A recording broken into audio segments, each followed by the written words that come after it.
Hello students, welcome to our channel solution pharmacy. तो जैसा आप जानते हैं हम लोग मेडिसिनल केमिस्ट्री का यूनिट 3 कर रहे हैं। हमने लास्ट क्लास में एंटी अरेथमिक ड्रग्स का थोड़ा इंट्रोडक्शन देखा था। आइए आज हम लोग अगला टॉपिक करते हैं। हमारा अगला टॉपिक है सार ऑफ एंटी अरेथमिक ड्रग्स। तो हम जिस नोट से पढ़ा रहे हैं, अगर वो नोट्स आपको चाहिए हो तो प्लीज़ आप हमारा ऐप सॉल्यूशन फार्मेसी डाउनलोड कीजिए, वहाँ नोट्स अवेलेबल हैं। आइए हम लोग क्लास स्टार्ट करते हैं। तो हम लोग जब सार पढ़ना स्टार्ट करते हैं एंटी अरेथमिक का, तो अगेन ये एंटी अरेथमिक एक बहुत ही ब्रॉडर क्लासिफिकेशन वाला ड्रग है।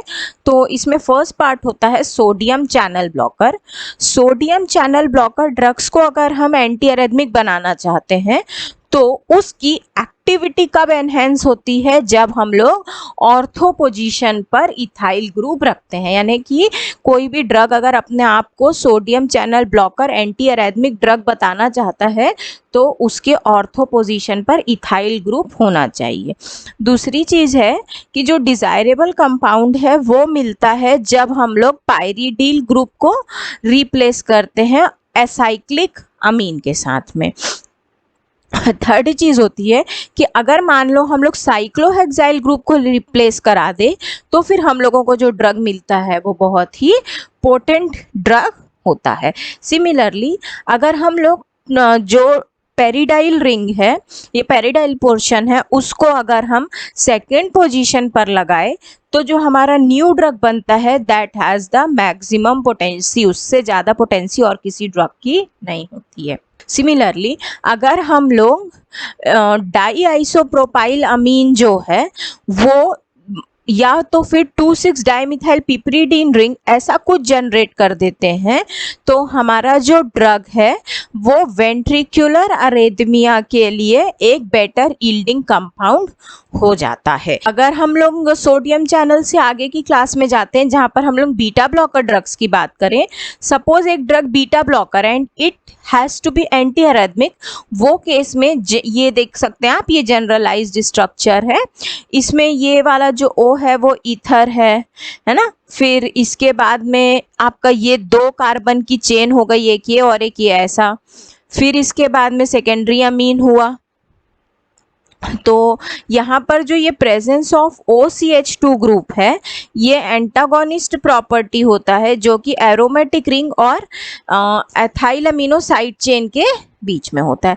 इसी प्रकार से अगर हम चाहते हैं कि हमारा ड्रग ब्लॉकिंग एक्टिविटी दे, बीटा ब्लॉकिंग एक्टिविटी, तो वहाँ पर हम क्या करा सकते हैं कि अपने एरोमेटिक पोर्शन को, इस एरोमेटिक पोर्शन को हम कैटिकॉल की रिंग या तो हाइड्रोक्सिल की रिंग या क्लोरीन या फिनाइल इनसे रिप्लेस करा सकते हैं। अगर हमने इस N पर 2 सब्स्टिट्यूशन करा दिए तो हमारी बीटा ब्लॉकर एक्टिविटी कम हो जाएगी। सिमिलरली हमारा जो बीटा ब्लॉकर ड्रग है उसके लिए ये 2 कार्बन चेन का होना ज़रूरी है। अगर हम लोग इन चेन को डिस्टर्ब करेंगे तो बीटा ब्लॉकर एक्टिविटी डिस्टर्ब हो जाएगी। इसी प्रकार से कि हमारा जो N है वो सेकेंडरी अमीन होना ज़रूरी है अगर हमको बीटा ब्लॉकिंग एक्टिविटी रखनी है। तो सिमिलरली जो साइड चेन है कार्बन की उसमें OH ग्रुप जो है वो रहना चाहिए, इससे हमें ड्रग की अच्छी एक्टिविटी मिलती है। फॉर एग्जाम्पल टीमोलॉल जो ड्रग है वो इसका एग्जाम्पल हम कंसीडर कर सकते हैं। इसी तरह से अगर हम एराइल ऑक्सी प्रोपेन अमीनोस को करते हैं यूज़ तो इस कंडीशन में हमारा जो ड्रग है वो मोर पोटेंट होता है। इसी तरह से अगर हम बीटा ब्लॉकिंग एक्टिविटी की बात करें तो वो डिक्रीज़ हो जाती है अगर इथरल ऑक्सीजन जो है, यानी कि जो ये अभी हमने ऊपर में ऑक्सीजन देखा था उसको हम लोग रिप्लेस करा देते हैं सल्फर CH2NCH3 के साथ। ये वाला जो O है जिसको अभी हम येलो कलर से हाईलाइट कर रहे हैं, ये वाला O, इसको अगर हम रिप्लेस करा दें सल्फर NCH3 इन CH2 इन चीज़ों से तो हमारे ड्रग की एक्टिविटी डिक्रीज़ हो सकती है। इसी प्रकार से जो हमारा अमीनो ग्रुप है उसमें आइसोप्रोपाइल और टर्शरी ब्यूटाइल ग्रुप का एक सब्स्टिट्यूशन ज़रूरी। इसी प्रकार से जो बीटा ब्लॉकिंग एक्टिविटी है वो भी डिक्रीज़ हो जाती है, वो भी कम हो जाती है जब एरोमेटिक पोर्शन को हम फिनेंथ्रीन और एंथ्रासीन या तो फिर अल्फा मिथाइल ग्रुप से रिप्लेस कराते हैं। और जो सब्स्टिट्यूशंस हैं एन एटम पर अमीन के, वो साइक्लिक एल्काइल कहलाते हैं instead of open chain substitutions.